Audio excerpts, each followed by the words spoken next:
Now, scientists investigated the volume of blood supplied per minute to different parts of a human body during two activities, resting as well as running.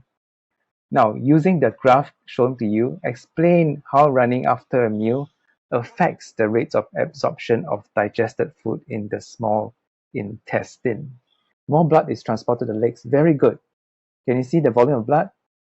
Okay, more blood is transported to the legs instead of small intestine. In other words, there is less blood flowing to the small intestine. Okay, let's look at here. When you're running, the volume of blood supplied every minute to the legs increases a lot. And then there is less blood, or the blood rate of blood flow to the small intestine is lower. So you must also understand how your body system works. When you have just eaten, your body is aware of it because your stomach starts to work. So when your stomach starts to work, more resources is channeled to the digestive system. So your muscles around there starts to move the food around.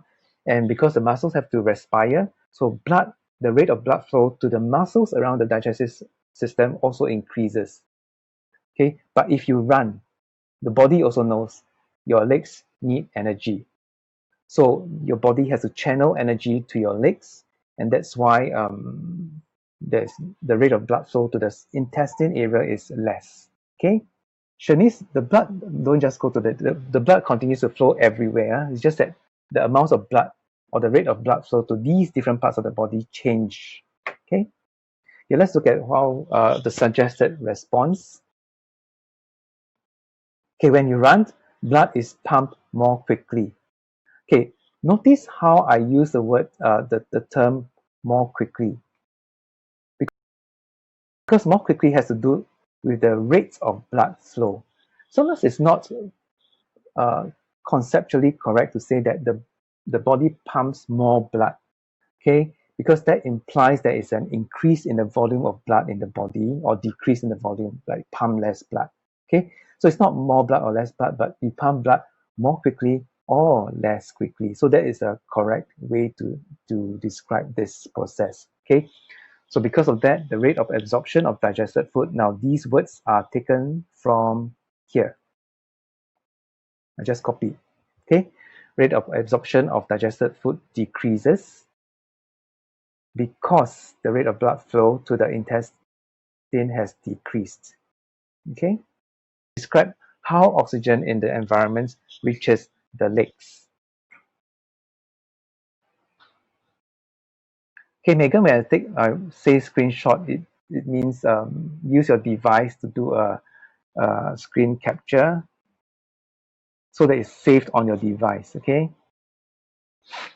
Okay, anybody wants to try this? Describe how oxygen in the environment reaches the legs. And why are 2 marks allocated for a simple one-liner like that?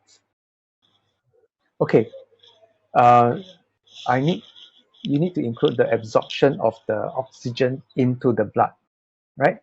Before the heart can move it to the, so there's one part missing there. Very good. Now I like the way how Cadence started with the oxygen from the environment. See, this is where oxygen in the environment from outside enters the lung. So you have to think very systematically in the first place. First of all, what happens? Oxygen must enter the body. And which part of the body is essentially the lungs, okay? And then after that, you have to describe how this oxygen is absorbed into the blood system or the bloodstream or the blood. And then what takes place? The heart moves the blood or pumps the blood to the legs. So you have to use whatever you learned in application to the question specifically. So you have to refer to oxygen, talk about the environment, and talk about the legs.